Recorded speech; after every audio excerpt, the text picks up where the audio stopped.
El Arranque con Maxi Lecky por Radio Sónica. Radio Sónica.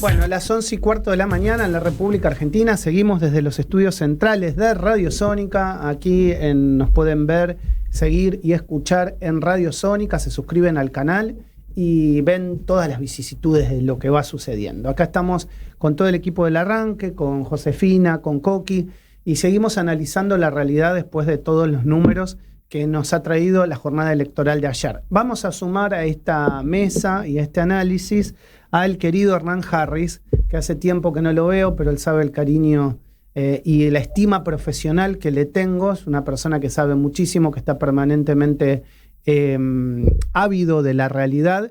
Y bueno, le quiero preguntar tantas cosas de lo sucedido en el día de ayer. Hernán, buen día, ¿cómo te va? Hola Maxi, buen día, ¿cómo están? Un saludo para todos, para José, para Coqui ahí en el piso. Placer como siempre reencontrarnos, así que te mando un abrazo y un beso grande a la mesa. Bueno, Hernán, ¿qué pasó en el día de ayer? Yo decía más que de esto es un cisne negro, pero me parece que para el peronismo. Absolutamente, vos lo dijiste bien. Un cisne negro no lo esperaba el peronismo, no lo esperaba la Libertad Avanza tampoco. Puntualmente en distritos. Y voy a hacer foco, por supuesto, en la provincia de Buenos Aires, pero sin dejar de lado también Córdoba y Santa Fe, sí, ¿no? Que ahí se planteaba otra cuestión con la irrupción de Provincias Unidas, este frente conformado por gobernadores, entre otros por Yarlora, por Puyaro, por Nacho Torres, por Claudio Vidal y demás, pero que no obtuvo un resultado bueno, más bien tuvo un resultado muy malo. Pero acá lo primordial es el resultado de la Libertad Avanza. Y sobre todo hago hincapié, por supuesto, en la provincia de Buenos Aires, Maxi, porque teníamos el antecedente de lo que fue el 7 de septiembre. Si bien fue una elección provincial, el peronismo obtuvo una diferencia de 14 puntos. Claro. Y mismo desde la Libertad Avanza hablaban de la importancia de achicar la diferencia. Jamás imaginaron un escenario con un Santilli un punto y pico arriba del candidato Tayana, más teniendo en cuenta lo que sucedió en el gobierno puertas para adentro, ¿no? Porque veníamos de los audios españoles, veníamos del caso experta, además que desde el gobierno tenía información que esperaban que no fuera a votar para mantenerlo alejado. Recordemos que además estaba en la boleta en la provincia de Buenos Aires. Y te digo, lo mismo con Españolo. Se esperaba que no fuera a votar, porque yo tenía la información que Españolo quería ir. Y ya sabían dónde iba a ir a votar. Y alguien le dijo, che, no vaya porque no es conveniente. No es conveniente que aparezcas. Absolutamente. Pero vos fíjate algo que me parece importante, porque hoy escucho por todos lados destacar los 18 días de Santilli en la provincia de Buenos Aires. Digo estos 18 días desde que fue el caso Esper y que finalmente quedó como primero en la lista. Me parece que acá lo que primó fue la marca, ¿no? Fue la marca Libertad Avanza, más que por los nombres en sí, ¿no? No me gusta hacerlo personal en los nombres, sino en la marca, obteniendo un resultado que, digo, lo vimos después en el análisis o en el discurso del presidente de la Nación, que ya venía con un cambio, por lo menos en lo discursivo, de decir, bueno, bajamos un cambio, necesitamos tener consensos, necesitamos más diálogo. Bueno, ayer lo ratificó en el discurso post-elecciones, que incluso habló puntualmente de los gobernadores, porque entiende el gobierno que necesitan el Congreso, más allá de que va a sumar 64 diputados, 13 senadores, necesita de los otros bloques para llevar a cabo las reformas que tiene pensado el gobierno que van a ir a partir del mes de diciembre, cuando quede conformado este nuevo Congreso. José. ¿Cómo estás, Hernán? Hola, Josefina. José. ¿Cómo andás, mi amor? Bueno, Bien, bien. te cuento un poquito, más allá de lo que dijo ayer, como yo sé que vos estás en la primera de la mañana, seguramente que no lo pudiste escuchar, hoy amplió en un reportaje que hizo con Agustín Laje y justamente en esta mañana dijo que era lo que iba a hacer con el gabinete en función de las reformas, porque todo el mundo le está diciendo cómo va a conformar ese gabinete, y lo que sostuvo es que el gabinete va a estar conformado en función de las necesidades que él tiene para que con esa unidad se logren las 3 reformas, digamos que son la columna de esta segunda etapa de su mandato. Y para eso, justamente lo que necesita son esos consensos. Eso, claro. Y necesita de esa gente que pueda lograrlos, ¿no? Que hasta ahora, bueno, obviamente que no los tenía. Así que va a ser como... Tal vez veamos que sea tal vez la primera vez, después veremos si por supuesto el resultado de lo que plantea el gobierno es bueno o es malo, pero ¿qué quiero hacer hincapié con esto? Y esto me consta del gobierno. Gente técnica en los lugares técnicos. Claro. Sí. ¿Qué quiero decir con esto? A diferencia, no el favor político a una persona que... Es lo mismo que yo siempre pongo este ejemplo. Si a mí, que soy periodista, me ponen a hacer un puente, ¿qué va a pasar con el puente? Se va a caer. Indefectiblemente se va a caer. Exacto. Porque no tengo el conocimiento. Entonces, tal vez estamos viendo eso. Después veremos el resultado. Pero gente técnica en los lugares técnicos, y en base a lo que viene, y corroboro lo que vos decís bien, José, estábamos todos muy desesperados por ver los cambios en el gabinete, más allá de los cambios obligados, porque Patricia Bullrich se va a ir de seguridad, Petri se va a ir de defensa, Manuel Adorni se va a ir de la vocería para asumir en la legislatura porteña. Pero insisto con esto, en base a lo que vos decís, y es claramente lo que tiene guardado el presidente y su círculo de confianza, es adecuar el próximo gabinete a esta realidad de la Argentina, claro, a esta necesidad de la Argentina que está planteando el gobierno, porque es verdad, son diferentes momentos y diferentes etapas, no es lo mismo cuando asumió, no es lo mismo en el primer año de gobierno y no es lo mismo este momento de la Argentina. Con José analizábamos esta mañana y lo queremos compartir con vos, a ver cuál es tu visión. En un contexto económico malo para la gente, baja del consumo en general, en locales, en comercios, en las pymes, en lo gastronómico, en los hoteleros, en los textiles, y el gobierno tiene este espaldarazo en la capital, en provincia de Buenos Aires, en provincias bien como vos decís, Santa Fe, Córdoba, Mendoza, Entre Ríos. Entonces, ¿qué tiene que hacer en este caso el peronismo? ¿Y qué no están viendo que nosotros analizamos como oposición? O sea, claramente esa foto donde Kicillof sale, lo felicita a Massa en septiembre, lo felicita a Grabois y dice que va a liberar a Cristina prácticamente, si él gana, me parece que no le sumó nada, al contrario, le restó todo. Mirá, ¿qué va a pasar en el peronismo ahora? Es muy interesante analizarlo ahora esto. El peronismo se va a empezar a pasar facturas. El 7 de septiembre Kicillof era un héroe porque desdobló por primera vez en la historia de la provincia de Buenos Aires la elección. Y muchos decíamos en ese momento, nos decían, bueno, no entienden nada, ustedes son periodistas de política. Gastó una bala de plata, que eran los intendentes, claro, en esa elección. Claro. Ese era uno de los reclamos. Ahora, un frente, y yo voy a insistir con esto, los argentinos vivimos desde el 2023 para acá algo que había advertido el gobierno, que iba a tener que hacer un ajuste para equilibrar las cuentas, que iba a ser duro, que es duro en este momento, porque la descripción es gente que está endeudada con la tarjeta, pero es gente que sigue apostando. Pero yo no sé si esta elección fue tanto Milei o anti-Milei. Yo creo que fue más kirchnerismo o anti-kirchnerismo. Exacto.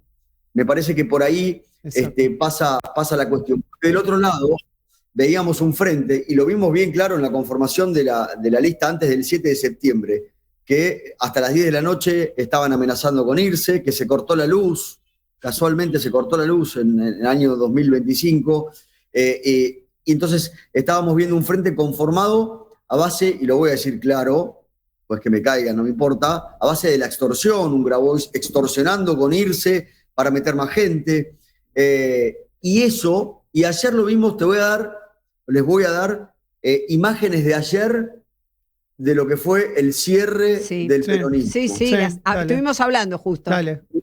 Tenías, por un lado, a Cristina bailando en el balcón. No se entiende. Nadie entiende nada. ¿Y sabes dónde lo entiendo yo, Maxi? Y con esto, ¿qué te quiero decir? Que el peronismo, no hoy, con el resultado de hoy, el peronismo, desde lo que fue la conformación de esa lista, si el peronismo estuviera tan bien, Jorge Tayana nunca hubiera sido el candidato. Jamás hubiera sido el candidato de esta elección. Era el que menos problema interno traía, simplemente eso. Hoy el peronismo, pero digo, no lo digo con el resultado de hoy, lo digo con lo que fue el armado, está roto. Y se vio ayer claramente, y lo dejó expuesto Cristina bailando en el balcón, pero no era festejando el triunfo de Milei, era festejando la derrota de Kicillof. Clara y puntual, apuntó ahí. Y después tenías un Kicillof, y fíjense la gestualidad, que es muy importante esto. Sí, claro.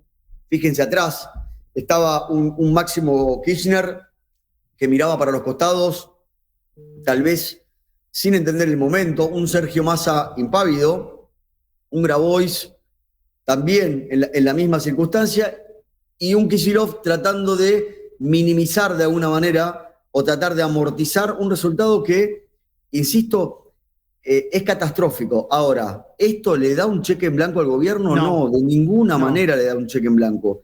Si el gobierno no aprendió del 7 de septiembre de que no se puede llevar puestos a quienes tenía buena relación, de que la política es negociar, y cuando digo negociar no es una mala palabra, y no estoy hablando, negociar es buscar consensos, ¿no? Acá tenemos en la Argentina la palabra negociar como algo malo.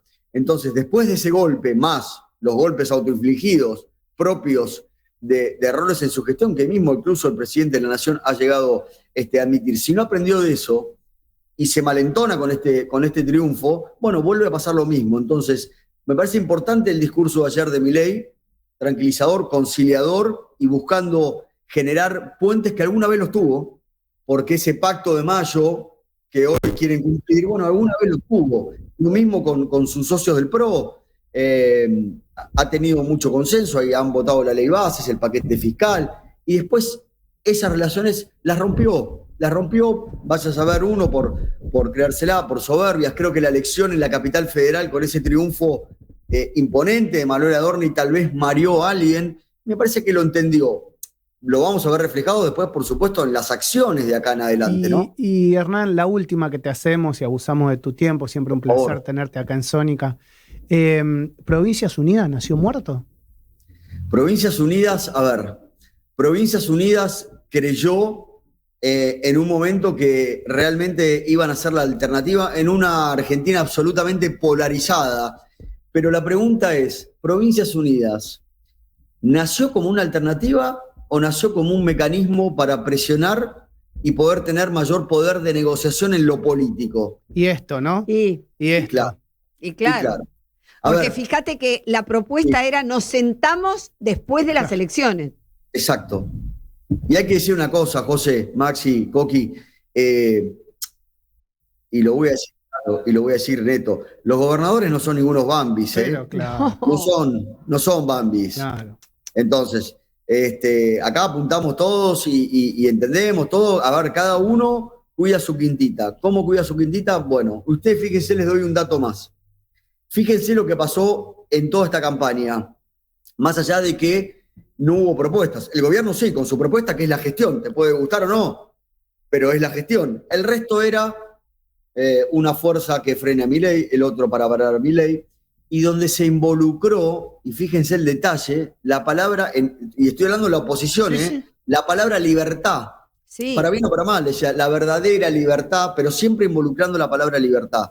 Entonces, ha cambiado un poco, y esto va a reconfigurar el Congreso de la Nación, y me parece que el gobierno tiene una oportunidad única de tal vez cerrar mucho, nunca se va a cerrar completamente, cerrar mucho esta grieta y poder buscar consensos sin poner en peligro lo que su columna vertebral, que es el equilibrio fiscal, que es no emitir, que es tener las cuentas en orden, como en cualquier casa, como en nuestra casa. Ahora, sí es verdad que está muy bien tener las cuentas en orden, está muy bien tener equilibrio fiscal, está muy bien controlar las cuentas, pero tiene que haber una activación para que llegue abajo, ¿no? Y esa activación el gobierno dice que la puede llegar a tener a través de las reformas. Bueno, eso es lo que vamos a ver y lo que vamos a poder juzgar más adelante en el caso de que logre conseguir estas reformas. La última, José, dale. La última, unos minutos nada más. Si hay algo que te tranquiliza, lo que te voy a decir respecto de lo que vos decís es que a 24 o menos de 24 horas de su discurso de ayer sostiene lo mismo. Sostiene que realmente lo que necesita es el consenso. Y es más, te digo, según declaraciones no de él, de esta mañana, del jefe de gabinete, sobre las reformas se está trabajando hace tiempo. El Consejo de Mayo viene trabajando hace tiempo y mucho se está hablando sobre la reforma laboral. Por eso empezaron a salir algunos conceptos del tema ese. Hernán, vos y yo, nosotros sabemos que ya están escritas. Por supuesto. Ahora la van a presentar. Exactamente, pero ya justamente lo que se sostenía, por eso dice que él tiene tiempo hasta diciembre para presentar al gabinete. ¿Por qué? Porque las reformas están, pero hacen falta quiénes son las personas adecuadas para llevar adelante. Acuérdense de la fecha 15 de diciembre, después vemos. Exacto. Bueno, Hernán, siempre un placer, ¿eh? Un abrazo enorme. Un día los voy a visitar al piso. Dale. Cuando quieras, acá serás bienvenido, ¿con mate o con café? Dale. Las dos, en ese orden. Gracias, siempre chicos. Nos gusta que vengas. Un abrazo enorme. Hernán Harris, periodista, colega, pasó por la mañana del arranque. José, te despido porque vos te vas. Yo me voy. Yo me quedo